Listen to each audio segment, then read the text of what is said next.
of the U.S. war in Afghanistan. America's longest war has come to a close.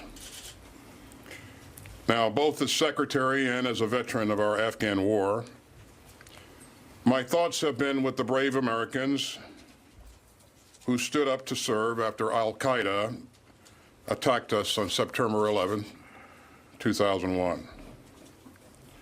And my heart is with their families and loved ones, and with our friends and allies, and with our fellow citizens whose lives were lost or changed forever over 20 years of war. We remember 2,461 American service members and personnel who paid the ultimate price in this war, and more than 20,000 wounded Americans, some still carrying the scars that you can't see on the outside. We also remember the thousands of American contractors who lost their lives, and hundreds of our allies and partners from NATO and beyond, and tens of thousands of Afghan soldiers and police officers, and tens of thousands more Afghan civilians. Now, we have just concluded the largest air evacuation of civilians in American history. It was heroic. It was historic. And I hope that all Americans will unite to thank our service members for their courage and their compassion. They were operating in an immensely dangerous and dynamic environment. But our troops were tireless, fearless, and selfless. Our commanders never flinched, and our allies and partners were extraordinary. The United States evacuated some 6,000 American citizens and a total of more than 124,000 civilians. And we did it all in the midst of a pandemic and in the face of grave and growing threats. I am incredibly proud of those who made it happen, and they made it happen with grit and skill and humanity. Our outstanding men and women showed steady judgment under crushing pressure, including some very young service members who summoned up exceptional courage at close quarters. They ran an international airport. They sped up visas. They fed the hungry. They comforted the desperate. And they got plane after plane after plane into the sky. Our forces risked their own lives to save the lives of others. And 13 of our very best paid the ultimate price. And many of them were too young to personally remember the 9/11 attacks. The United States military will always honor their heroism. We mourn with their families, and we owe them support through the days and years ahead. It is noteworthy that on the day of the attack at the airport, our troops and their partners pushed hard and carried on, putting 89 rescue flights in the air in the span of 24 hours and lifting 12,500 souls to freedom. It has been an enormous achievement, not just by the U.S. military, but also by the militaries of our allies and partners, and of course, by our teammates at the State Department. Now, the war is over, and we're entering a new chapter, one where our diplomats and our interagency partners take the lead. We're part of an urgent team effort to move Afghan evacuees out of temporary housing in intermediate staging bases in the Gulf and in Europe and on to begin new lives. And I'll be traveling to the Gulf next week to thank our partners, there who have done so much to help save and shelter Afghan civilians.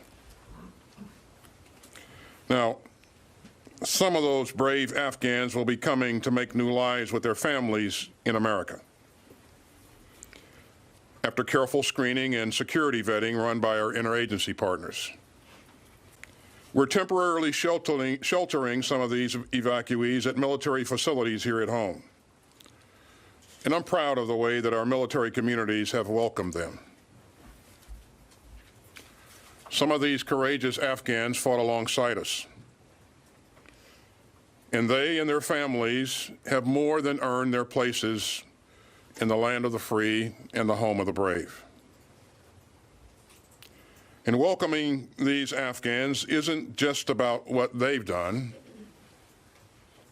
it's about who we are. Now, as one mission ends, others must go on. And even during our Afghan retrograde, this department was racing to help victims of natural disasters at home and abroad, and we still are. We've been driving to end the pandemic, and we've continued to tackle security challenges from China and Russia, Iran, and North Korea. It's our duty to defend this nation, and we're not going to take our eye off the ball. And that means relentless counterterrorism efforts against any threat to the American people from any place. It means working with our partners to shore up stability in the region around Afghanistan. And it means a new focus to our leadership in this young century. To meet the security challenges from China, to seize new opportunities in the Indo-Pacific and elsewhere, and to deepen our ties with old allies and new partners, and to defend our democracy against all enemies. But for today, I want to end with a word to the force and their families. I know that these have been difficult days for many of us, and as we look back as a nation on the war in Afghanistan, I hope that we will all do so with thoughtfulness and respect. I will always be proud of the part that we played in this war. But we shouldn't expect Afghan war veterans to agree any more than any other group of Americans. I've heard strong views from many sides in recent days. And that's vital. That's democracy. That's America. As we always do, this department will look back clearly and professionally and learn every lesson that we can. That's our way. But right now, it's time to thank all those who served in this war, because you are the greatest asset that we have. You. The extraordinary men and women who volunteer to keep us all safe, and your families. So my prayers are with you, and with the Gold Star families who lost loved ones in Afghanistan, and with the warriors who mourn their fallen brothers and sisters, and with those who bear the wounds of war to body and to soul. We will never forget what you did and what you gave. Our country owes you thanks that won't fade, and support that won't falter. The war has ended, but our gratitude never will. And finally, just a word about the Navy helicopter mishap overnight off the coast of California. I know the Navy is working diligently at search and rescue operations.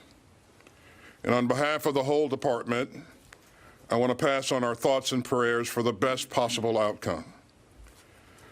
It's yet another reminder of the dangers our men and women face every day, overseas, at sea, and here at home. Now let me turn it over to the chairman. Thanks, Secretary, and good afternoon, everyone.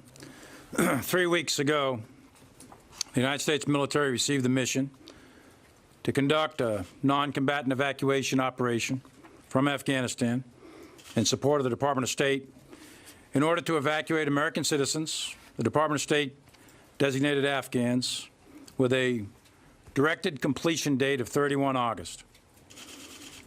The key military tasks were to secure and defend the international airport in Kabul, evacuate all embassy personnel, evacuate all American citizens that wanted to get out, and evacuate other Afghans as designated by the Department of State, and retrograde all of the U.S. military. In short, the United States military was tasked to conduct 2 highly complex missions simultaneously: a retrograde while in contact with the enemy, and a neo in a non-permissive environment.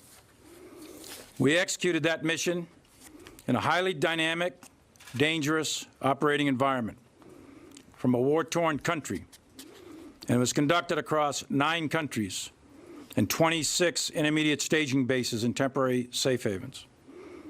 We deployed between 5,000 and 6,000 military personnel on the ground, some of whom were forward deployed based on our contingency planning. These elements came from the 82nd Airborne Division, Special Forces, the Marine Corps, along with Navy and Air Force personnel. Flying in support were combat aircraft from the Air Force and the Navy, as well as incredible support from the transport aircraft, the pilots and crews of the United States Transportation Command. And afloat, we had an ARG-MU and a carrier strike group. We flew 387 U.S. military C-17 and C-130 sorties, and we enabled 391 non-U.S. military sorties. A total of 778 sorties evacuated a total of 124,334 people, which included almost 6,000 American citizens, third country nationals, and Afghans designated by the Department of State. And we will continue to evacuate American citizens under the leadership of the Department of State, as this mission is now transitioned from a military mission to a diplomatic mission. Evacuees flowed through the intermediate staging base safe havens in Central Command and European Command for onward movement to the United States, a third country, or their home of origin for repatriation. Evacuees complete medical and security screening, vetting, in accordance with the lead federal agency's guidance, the Department of Homeland Security. Currently, there's approximately 20,000 evacuees in 7 staging bases in 5 countries in Central Command. Another 23,000 in 7 staging bases in 4 countries in Europe.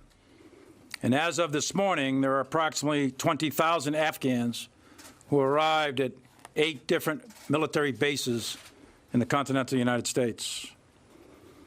This mission cost 11 Marines, 1 soldier, and 1 Navy corpsman their lives, and 22 others were wounded in action. In addition to over 100 Afghans killed and wounded in a horrific terrorist attack on 26 August at Abbey Gate on the southeast perimeter of the airport. Those soldiers, sailors, and Marines gave their lives so that others may live free. They literally gave their tomorrows for the tomorrows of people they never knew. Those 124,000, they never knew the 13 who died, and they will never know the 22 who were wounded, and the thousands of dead and thousands of wounded who came before them. But they will now live in freedom because of American blood shed on their behalf.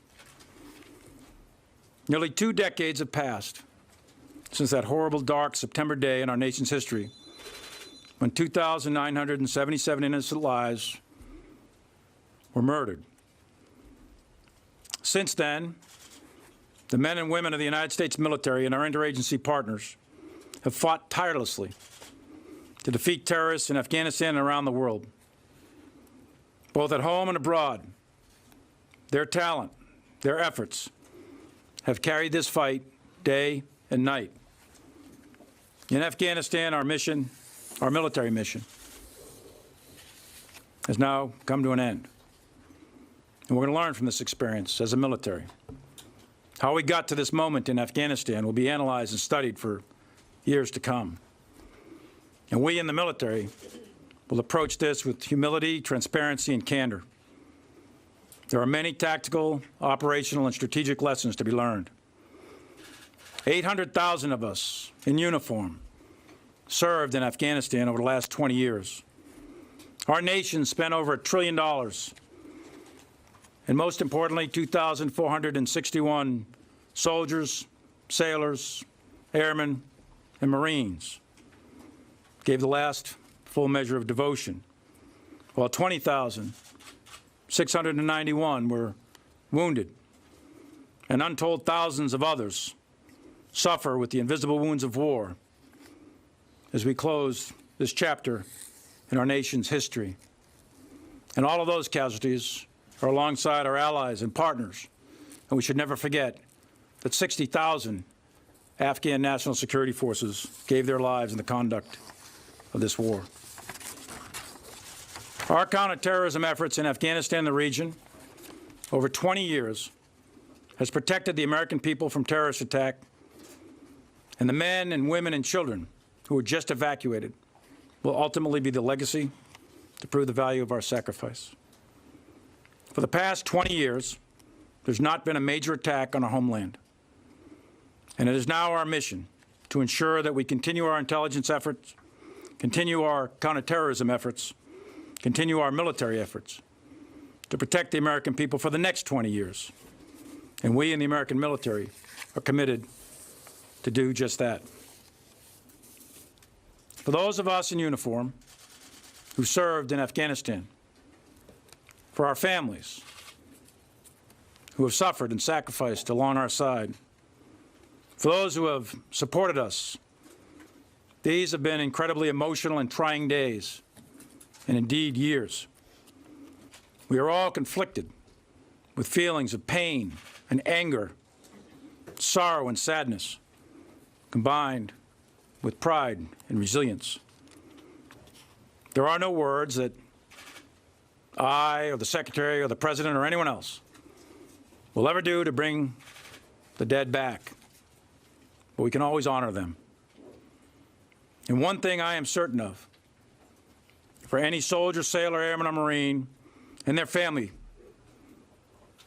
your service mattered, and it was not in vain. Thank you. Okay, I think we have enough time for a few questions, and we'll start with you, Bob. Thank you, Mr. Secretary. Looking ahead in Afghanistan, question for both of you, please. Given the experience of the past couple of weeks at the Kabul airport, where U.S. commanders were coordinating or at least communicating daily with Taliban commanders, to an effect that General McKenzie himself said was at times very helpful. And also, I know, General Milley, in your case, you last year had face-to-face meetings with Taliban leaders, at least on a couple of occasions. I'm wondering what you think these experiences say about the prospect for a United States relationship with the Taliban, to include the possibility of any kind of coordination in counterterrorism operations against ISIS-K in Afghanistan. Well, Bob, first of all, let me applaud the initiative of our commanders on the ground who would stop at nothing to accomplish the mission that they were provided of evacuating as many American citizens, third country nationals, and SIV applicants as possible. We were focused on, we were working with the Taliban on a very narrow set of issues, and it was just that, to get as many people out as we possibly could. And so I would not leap to, I would not make any leaps of logic to, to broader issues. I would just say that, again, I'm immensely proud of what our troops have done to this point, and it's hard to predict where this will go in the future with respect to the Taliban. And I would just say, Bob, Secretary and I both served in Afghanistan, and many of us did, and you all did too. We don't know what the future of the Taliban is, but I can tell you from personal experience that this is a ruthless group from the past, and whether or not they change remains to be seen. And as far as our dealings with them at that airfield or in the past year or so, in war, you do what you must in order to reduce risk to mission and force, not what you necessarily want to do. Any possibility of coordination against ISIS-K with them? Do you think? It's possible. Going forward, Bob, I would not want to make any predictions. I would tell you that we're going to do everything that we can to make sure we remain focused on ISIS-K, understand that network, and at the time of our choosing in the future, hold them accountable for what they've done. Let's go to Helene Cooper. Thank you, sir, for doing this. I have a question for you and then another one for General Milley. Mr. Secretary, perhaps it's possible that there's no exit from Afghanistan that would not have been chaotic, given what we now know, and for all the reasons that the administration has mentioned. But I would like to know now, in hindsight, is there one thing that you wish that you or the Pentagon could have done differently? Thanks, Helene. I would just tell you that there hasn't been a single operation that I've ever been involved in where we didn't discover that there's something that we could have done better or more efficiently or more effectively. And I'd also say that no operation is ever perfect. I will tell you that we will do what we always do, and that is to look at ourselves and do after-action reviews, and we want to make sure that we learn every lesson that can be learned from this experience. But I want to take the time to do it the right way, and so we'll do that in the days ahead. Do you think that? Oh, sorry. I was just going to say, I would just say again, Helene, that I'm enormously proud of our men and women who worked hard to accomplish what they just accomplished, which I think, as I said earlier, is historic and heroic. Go ahead. I think we should have maybe thrown out the book on the whole SIV. I mean, the previous administration did leave. I understand the Biden did put a lot of hurdles in the way of the SIV program that this administration had to then deal with upon arrival. Do you think at all that because the Pentagon worked so hard with these people for 20 years, these translators and interpreters, that we should have thrown that whole book out? What I would say, Helene, is that the SIV program is obviously not designed to accommodate what we just did in evacuating, over 100,000 people. And so perhaps this program should be looked at going forward. It is designed to be a slow process. Secretary Blinken and the State Department worked hard early on to shorten the timeline that it takes to work your way through that process.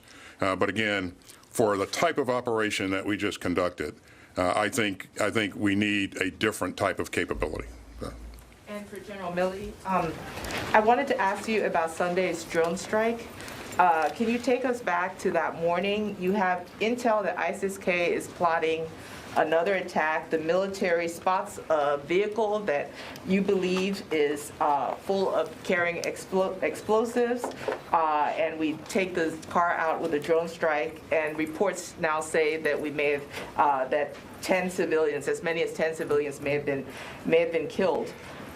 Because of the urgent threat environment at the time, do preliminary assessments indicate that we may have rushed, relaxed, or waived altogether some of the normal checks and balances that we do before a strike like that? A couple of things. One is, as we always do on all of these things, we initiate an investigation. We're reviewing all the video and all that. But having said that, what do we know, what do we don't know, what do we think, sort of thing.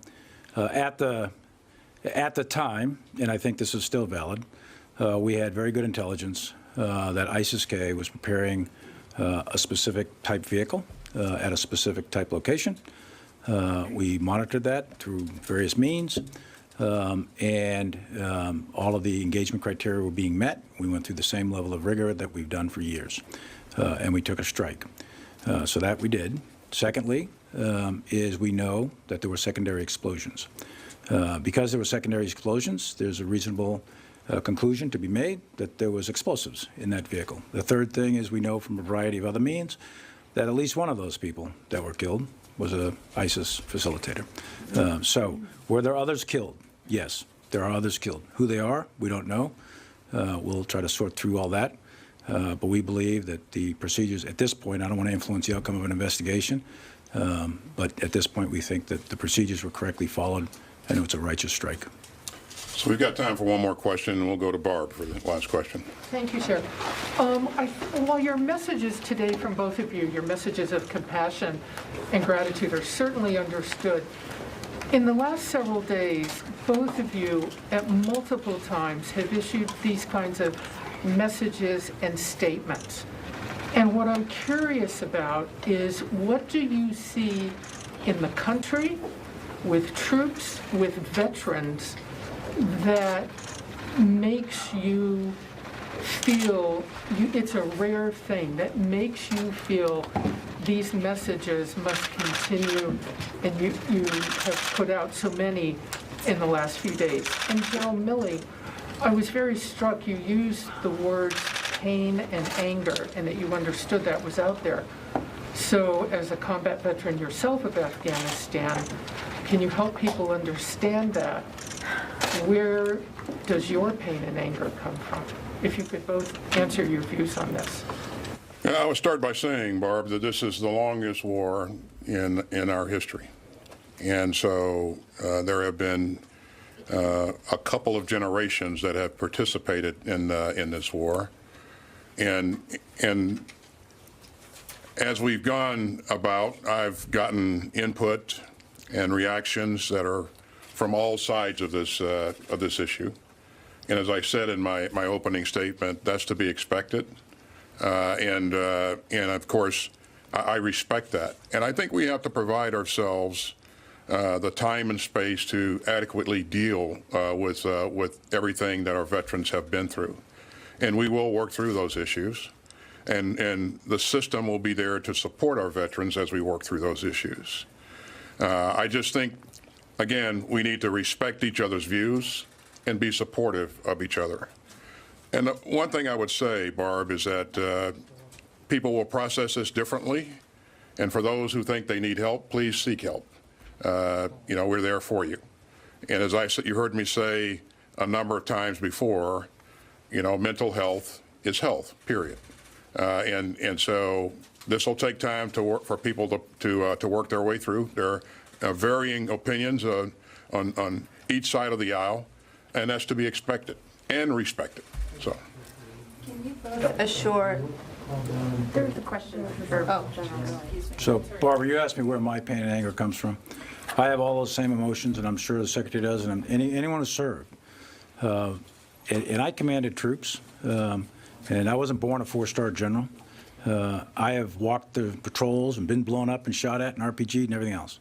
My pain and anger comes from the same as the grieving families, the same as those soldiers that are on the ground. Last night I visited the wounded up in Walter Reed. This is tough stuff. War is hard. It's vicious. It's brutal. It's unforgiving. And yes, we all have pain and anger. And when we see what has unfolded over the last 20 years and over the last 20 days, that creates pain and anger. And mine comes from 242 of my soldiers killed in action over 20 years in Iraq and Afghanistan. So yeah, I have that, but I'm a professional soldier. I'm going to contain my pain and anger and continue to execute my mission. Thank you very much, ladies and gentlemen. Hey, I'm Rob Finnerty. Thanks for watching. If you enjoyed this video, please join the conversation in the comments below. Don't forget to subscribe, too. Hit the bell icon to be alerted to breaking news. And remember, there's a whole lot more on Newsmax TV, America's fastest growing cable news network. Newsmax TV, where real news for real people.